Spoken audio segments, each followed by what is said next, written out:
Hello दोस्तों, कैसे हैं आप लोग। तो शुरू करते हैं अपना नागराज का अगली कॉमिक्स, नागराज की कब्र।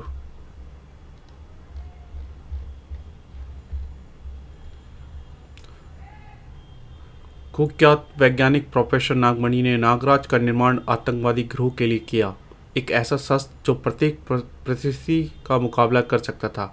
महाशक्तिशाली नागराज को आतंकवादी गिरोह के सरदार बुलडॉग ने किराए पर प्राप्त कर लिया था और नागराज ने असम में विनाश प्रारंभ कर दिया था। लेकिन एक शक्तिमान योगी महात्मा गोरखनाथ ने नागराज को अपनी गुप्त शक्तियों के बल पर पकड़ लिया। फिर नागराज के मस्तिष्क का ऑपरेशन कर उसे प्रोफेसर नागमणि के चुंगल से मुक्त करा दिया। तब नागराज नेकी के रास्ते पर निकल पड़ा और उसने कसम खाई कि वह दुनिया के सभी आतंकवादी गिरोह का सफाया कर देगा। बुलडॉग मेरा पहला शिकार होना चाहिए क्योंकि उसी ने मुझे किराए पर हासिल किया था। असम में उसके कई बिगार कैंप हैं। मुझे सबसे पहले शाकू कबीला देखना चाहिए। यहाँ से वही सबसे पास है। नागराज नागरस्सी की मदद से जंगलों को पार करता हुआ साकू कबीले की ओर बढ़ चला और फिर इन्हें कैंपों से मुझे बुलडॉग के हेडक्वार्टर का पता चल जाएगा। एक रात का सफ़र तय करने के बाद नागराज सुबह ही साकू कबीले जा पहुंचा। ये मेरे लिए स्वर्णिम सवेरा है जो इन लोगों के लिए तबाही का अंधेरा लेकर आया है। नागराज बस्ती के एक खास होटल में जा पहुंचा। क्या तुम सेकू को जानते हो? वह इसी बस्ती में रहता है। सेकू? ठहरो, वहाँ बैठो। पता नहीं सेकू का नाम सुनकर यह क्यों घबरा गया। इधर होटल मालिक होटल के पिछवाड़े जा पहुंचा। अगर यह वही व्यक्ति हुआ तो मुझे वह दौलत जरूर मिलेगी जिस पर इस पर लगाई गई है। पास ही एक झोपड़े में वह घुसा। रोमो सुनकर खुश होगा। रोमो, एक अच्छी खबर लेकर आया हूँ। फिर तो मैं सुबह सुबह तुम्हारा मुंह कड़वा जरूर करूँगा। मैंने उस आदमी को पा लिया है जिसकी तुम्हें तलाश थी। मुझे हर उस आदमी की तलाश है जो पैसा पैदा कर सके। किसी दिन यह शराब तुम्हें ले डूबेगी। इसी शराब के कारण तुम्हारी ताकत सेकू से कम पड़ती जा रही है। मेरे दुश्मन सेकू का नाम किस तरह लिया तूने? सवेरे सवेरे कमीने, भाग जा वरना मैं तेरा गला काट दूंगा। रोमो, मैं तुम्हारा दोस्त हूँ। तुम्हें फिर से ताकतवर देखना चाहता हूँ और तुम बोल रहे हो कि मैं तुम्हारे लिए एक खुशखबरी लेकर आया था। मुझे गुस्सा बहुत आने लगा है। खैर बता, क्या खुशखबरी लेकर आया है? बहुत दिनों बाद एक आदमी सेकू की तलाश में आया है और यह वही आदमी मालूम पड़ता है जिसने मूर्ति लूटी थी और जिसे सेकू की तलाश करता फिर रहा है। तुम्हें कैसे यकीन कि वह आदमी है? सेकू ने मुझे उसका हुलिया बताया था। उसका कहना है कि इस हुलिये का आदमी कभी नज़र आए तो तुरंत उसे खबर करके 5,000 रुपये इनाम हासिल कर लूँ। बेवकूफ़, जिस आदमी को सेकू तलाश कर रहा है वह खुद सेकू को तलाश करने उसी की माद में क्यों आएगा? मैं इस बारे में नहीं ज़्यादा कुछ नहीं जानता, लेकिन हुलिया वही है। सांप जैसी आंखें, उसकी खास पहचान है। मेरा दिल कहता है कि यह वही आदमी है। ज़रूर वह मूर्ति लेकर आया होगा। इससे पहले कि वह सेकू के संपर्क में आए हम काम कर सकते हैं। सबसे पहले यह जानना जरूरी है कि यह मूर्ति चुराने वाला है या कोई और। तुम उसे सेकू से मिलने के बहाने भीगा गांव में ले आओ। लेकिन याद रहे, इस मामले में हमारी पार्टनरशिप 50-50 होगी। शराब का खर्चा निकाल कर जो मिलेगा आधा आधा। ये रोमो मर जाएगा लेकिन शराब नहीं छोड़ेगा। होटल मालिक वापस आकर होटल में आया। ए मिस्टर, चलो तुम्हें सेकू से मिलवा दूँ। चलो। सचमुच वही है, बिल्कुल वही हुलिया बताया था सेकू ने। अब तुम इस गार में उतर जाओ। उसे यहीं से वापस लौटना है। धन्यवाद दोस्त, तुमने मुझे यहाँ तक का रास्ता दिखाया। रोमो, वह झींगा गार में उतर गे चुका है और ये 100% वही आदमी है जिसका नाम नागराज है। अब तुम होटल पर मेरा इंतज़ार करो। सबसे पहले मुझे इस गार का रास्ता बंद करना होगा, फिर चोर रास्ते से अंदर जाऊंगा। मेरा बेवकूफ़ दोस्त कालू कहता है कि शराब ने मेरी ताकत छीन ली है, लेकिन अब भी मैं इन चट्टानों को उठा सकता हूँ। अगर मेरा बेवकूफ़ दोस्त मुझे चट्टान उठाते देख लेता तो शायद कस खाकर बेहोश हो जाता। ये पतली दरार अपने शरीर की मांसपेशियां सिकोड़ने की कला जिसे आती हो वही चोर दरवाजे को पार कर सकता है। गार में, नागराज, क्या तुम मेरी आवाज़ सुन रहे हो? अगर मेरी आवाज़ सुन रहे हो तो जवाब दो। हाँ, मैं तुम्हारी आवाज़ सुन रहा हूँ। उसकी आवाज़ तीसरे मोड़ वाली गुफा से आ रही है। इस गार की आवाज़ों को अनुमान सिर्फ मैं ही लगा सकता हूँ। यहाँ आवाज़ गूंजती है, जरा सी आवाज़ पूरे गार में सुनाई पड़ती है और अंदाज़ा लगाना मुश्किल होता है कि आवाज़ कहाँ से आ रही है। हैरान होने की ज़रूरत नहीं नागराज, मैं ठीक तुम्हारे पीछे खड़ा हूँ। क्या तुम सेकू हो? हाँ, मैं ही सेकू हूँ। मूर्ति कहाँ है नागराज? पहले मैं तुम्हारी पहचान करूँगा कि तुम सेकू ही हो या कोई और। अपनी दाईं हथेली दिखाओ। तुम सेकू नहीं हो। बुलडॉग के सभी क्षेत्रीय सरदारों के हाथ में एक चिन्ह गुदा हुआ होता है, वह तुम्हारी हथेली पर नहीं है। यह रहा मेरी हथेली का निशान। मैं मास्टर रोमो हूँ। रोमो जो इस दुनिया में सिर्फ एक है और अकेला है, जिसके पुरखे ताकत पूजा करते हैं, और तुम मुझे विरासत में मिली है। मार्शल आर्ट में इसे मंकी ब्लो कहते हैं। नागराज, ये हाथापाई बंद करो और पहले मेरी बात सुनो। मास्टर रोमो अपने प्रतिद्वंदी को बोलने का मौका ज़रूर देता है। बोलो, तुमने मुझे यहाँ बुलाकर घेरने की कोशिश क्यों की? क्या दुश्मनी है तुम्हारी मुझसे? हाँ, यह बात तुम्हें ज़रूर पूछनी चाहिए, इसका तुम्हें हक है। नागराज, तुम वह शख्स हो जो आसाम के पौराणिक मंदिर से करोड़ों की मूर्ति चुरा कर ले आए थे, और जिन लोगों के लिए तुमने यह काम किया था, मूर्ति अभी तक नहीं पहुंची। इसका मतलब वह मूर्ति अभी तक तुम्हारे कब्जे में है और मैं उसे हासिल करना चाहता हूँ। क्या तुम्हारा संबंध सेकू से है?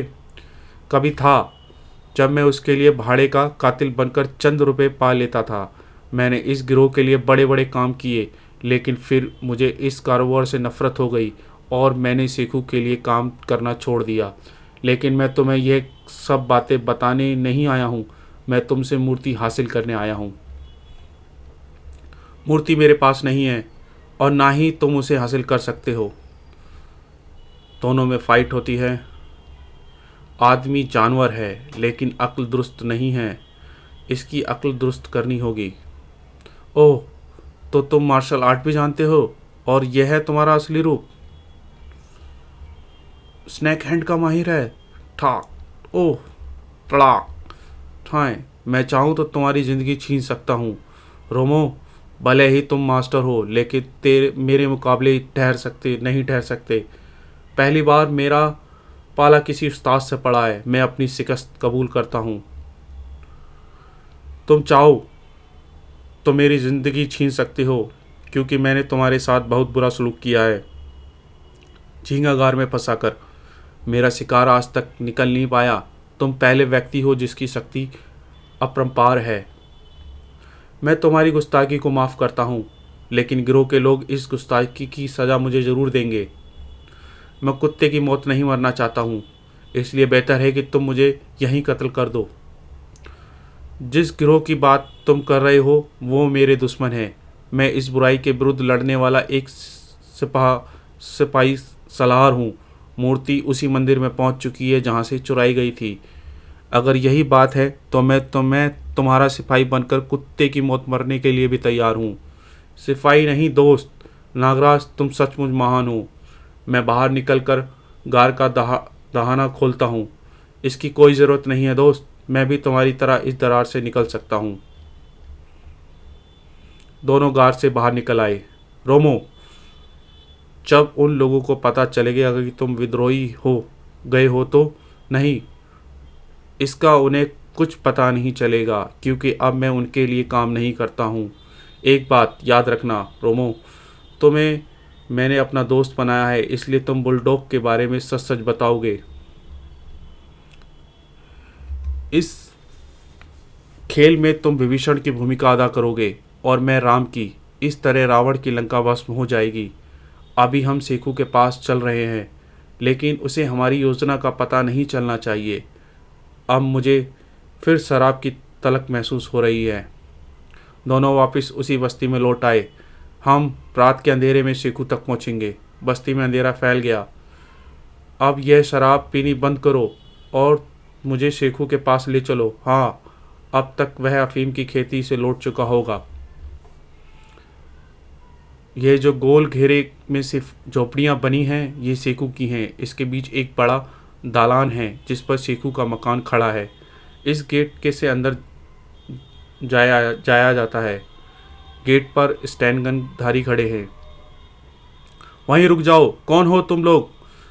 अबे मैं रोमू हूँ, गधे की औलाद, तुम सबका बाप।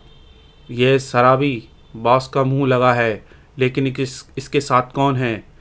यह मेरा भाई है, काम मांगने आया है। रोमो की इतनी बेकदशी की तुम उसे रोकने की हिम्मत करो। जाने दो, इससे मुंह क्यों लगते हो? ठीक है, जाओ। सेकू दलान में बैठा था। रोमो आया है बॉस, अपने भाई को साथ लेकर उसे यहाँ भेज दो।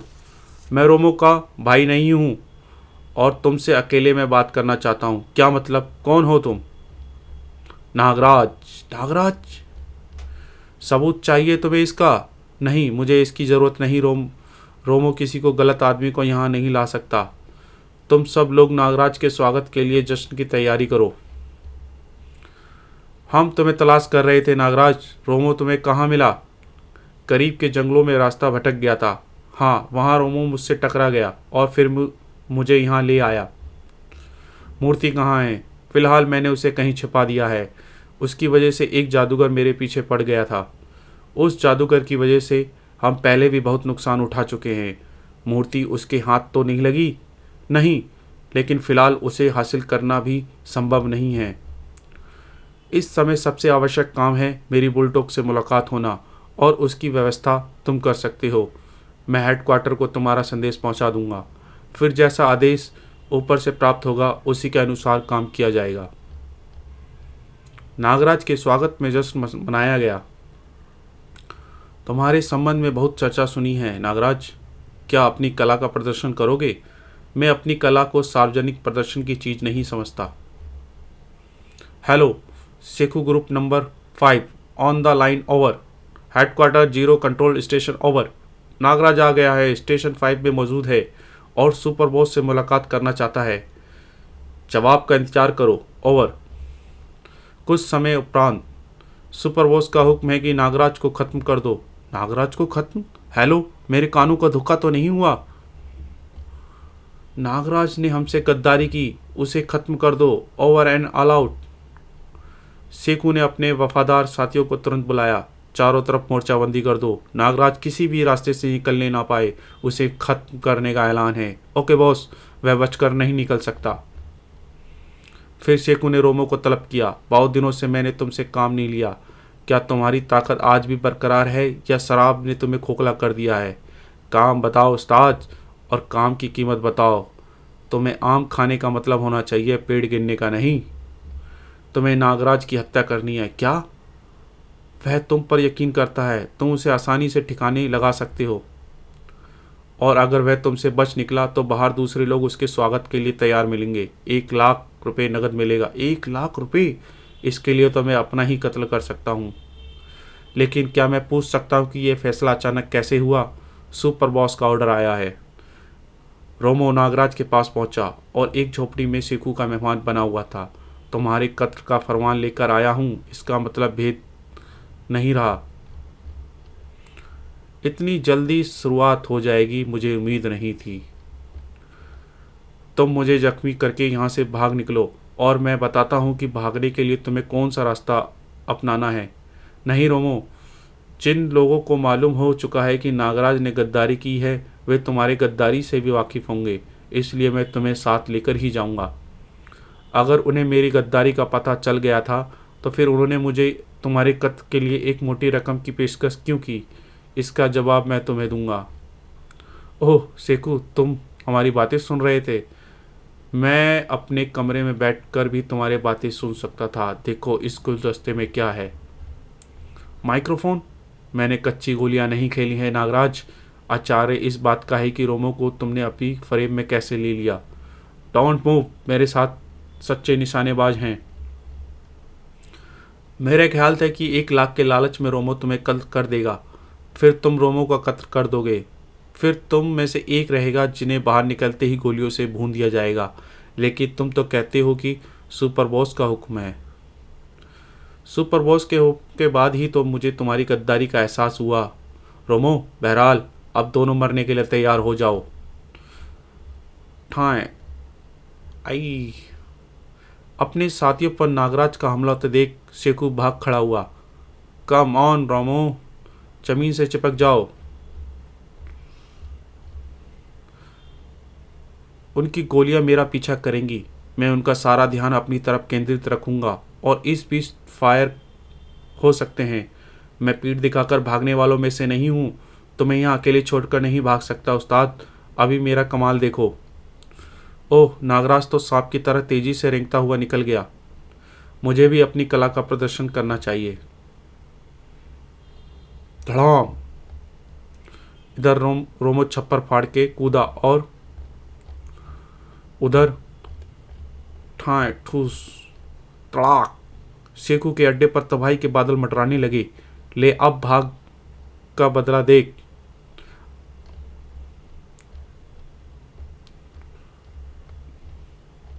साए साए। तभी शेखू भाग रहा है, मगर शेखू को नागराज के नाग ने रोक लिया। बाप रे, सांप! बस्ती में शोर मच गया। लोग बस्ती छोड़कर भागने लगे। झोपड़ियां भीषण आग की लपटों में गिर चुकी थी। तू जिंदा रहकर भी हमारे काम आ सकता है। रोमो अब तक नहीं आया। मैं यहाँ पहले से तुम्हारा इंतजार कर रहा हूँ उस्ताद। तुम ये थैले में क्या भर लाए हो? कीमती शराब की बहुत सी बोतलें मिल गई, मैं समेट लाया। किसी सुरक्षित जगह चलो। झींगागार से अधिक सुरक्षित जगह कोई नहीं। दोनों झींगागार पहुंच गए। शेखू डर के मारे बेहोश हो गया। इसे होश में लाओ। यह कुत्ता होश में आ गया उस्ताद। मेरी आंखों में देख शेखू, शाबाश। अब तू मीठी नींद सो जा। नागराज ने शेखू को अपनी सर्पिली आंखों से सम्मोहित कर डाला। बुलडॉग के अधीन कितने स्टेशन काम कर रहे हैं? 7। सातों की पूर्ण जानकारी दो। सम्मोहित अवस्था में नागराज ने शेखू की बहुत सी बातों की जानकारी हासिल कर ली। उस्ताद, तुम तो जादूगर भी हो। शेखू जैसे 6 बॉस और हैं जो बुलडॉग के अधीन काम कर रहे हैं। इस तरह बुलडॉग के गिरोह की रीढ़ में 6 जोड़ और बाकी हैं। पहले हम इन जोड़ों को तोड़ेंगे, उसके बाद रीढ़ की हड्डी टूट जाएगी। यह गार मुझे बेहद पसंद आया। शेखू यहीं कैद कर रहने दो। मैं भी अपने कैदी यहीं रखना पसंद करता हूँ। अगली सुबह यहाँ से सबसे अधिक स्टेशन नंबर 4 पड़ता है। पूरा नक्शा तुम्हारे दिमाग में आ गया है होगा रोमो। तुमने ये इलाका घूमा हुआ है। हाँ, स्टेशन 4 डिब्रू पहाड़ी पर है। ये लोग डिब्रू पहाड़ी की ओर रवाना हो गए। इधर बुलडॉग के हेडक्वार्टर में खलबली मच गई। तुम सब लोग मुझे मनहूस खबरें सुनाने आए हो। सुपर बॉस, अब हम आपको किसी भ्रम में नहीं रखना चाहते। नागराज हमारे सभी अड्डों पर कहर ढाता जा रहा है और उसका रुख बुलडॉग की तरफ है, यानी मेरी तरफ। यानी यही ना? इसकी गतिविधियां यही संकेत दे रही हैं। इस प्रकार का सुरक्षा कवच, हथियार सब उसके सामने नकार है। इसके अलावा हमारा एक गद्दार साथी रोमो उसका साथ दे रहा है। इस तरह तो वह तुम सबको बर्बाद कर देगा। मैंने उसकी कलाओं का प्रदर्शन देखा है। वह है ही इस योग्य कि हर सुरक्षा कवच को तोड़ सके। हजारों सांप उसके स्नायुओं में जीते हैं। हमारे पास ऐसी कोई मशीन नहीं है जो नागराज को रोक सके। फिर भी एक इंसान ऐसा है जो उसकी रोकथाम कर सके। प्रोफेसर नागमणि। रेडियो फ़ोन कर नागमणि को हमारी बात कराओ। प्रोफेसर नागमणि, हमने पैसा देकर तुम्हारा हथियार खरीदा था और वह हमें ही डस रहा है। नागराज ऐसा नहीं कर सकता। पूरी बात बताओ। इस मशीन में नागराज का दिमाग कैद है। अभी सारी स्थिति साफ हो जाएगी। बुलडॉग ने नागमणि को सारी बातें संक्षेप में बता दी। होल्ड अप करो, मैं अभी पता लगाता हूँ कि नागराज कहाँ है और क्या कर रहा है। ओह, इस मशीन में तो उसका संबंध विच्छेद हो गया है। इसका मतलब वह मेरे कंट्रोल से बाहर हो गया है। माय गॉड, मेरी मेहनत पर पानी फिर गया। अब तुम्हारी भलाई इसी में है कि तुम अपने सभी बचे खुचे अड्डों को खाली कर दो। नागराज अब मेरे कंट्रोल में नहीं रहा। बेवकूफ़ गधा। सबसे पहले तो नागराज ने यह गद्दारी की कि वह मूर्ति चुराकर हमें नहीं दी। हमने दंगा भड़काना चाहा तो वो भी नाकाम हो गया। इस नागमणि ने भी हमारे साथ धोखा किया। मैं इन सबको चुन चुन कर मारूंगा। सुपर बॉस, 7वां अड्डा भी तबाह हो गया। उफ, इसका मतलब वह अब इस जगह से अधिक दूर नहीं। सब लोग हेडक्वार्टर खाली करके कंपाली दर्रे में फैल जाओ। नागराज के हेडक्वार्टर तक पहुंचा। रोमो, यह बड़ी अजीब सी खामोशी है। हाँ, फाटक भी चौपट भी खुला है। वाह क्या स्वागत है, वीराना ही वीराना। फाटक बंद हो गया और चार दीवारी पर भी बिजली का करंट प्रवाहित कर दिया गया होगा, लेकिन यहाँ तो कोई भी नज़र नहीं आ रहा। उस्ताद, लेट जाओ। बढ़ाम। फाटक या चार दीवारी मत छूना। हमारे ऊपर मिट्टी और पत्थरों का रेला उड़ा जा रहा है। फिलहाल इस गड्ढे में कूद जाओ। इस गड्ढे से बाहर निकलो वरना हमारी कब्र यहीं बन जाएगी उस्ताद। अगर हम बाहर निकले तो हमारे चीथड़े उड़ जाएंगे। उन्होंने हर इंच पर मौत बिछा दी है और हम पर इसकी नज़र है। सब कुछ दूर से कंट्रोल हो रहा है। ओह, ज़मीन में भूकंप, मिट्टी और पत्थरों का रेला। ज़मीन पर दरारें पड़ रही हैं। बस हमारा किस्सा ख़त्म हो गया उस्ताद। मैं आखिरी बोतल मुंह से लगा लूँ। क्या नागराज इस कब्र से बाहर आ सकेगा? नागराज की कब्र। अगले कॉमिक्स का इंतजार करें, नागराज का बदला। वीडियो अच्छी लगी हो तो वीडियो को लाइक करें, सब्सक्राइब करें। थैंक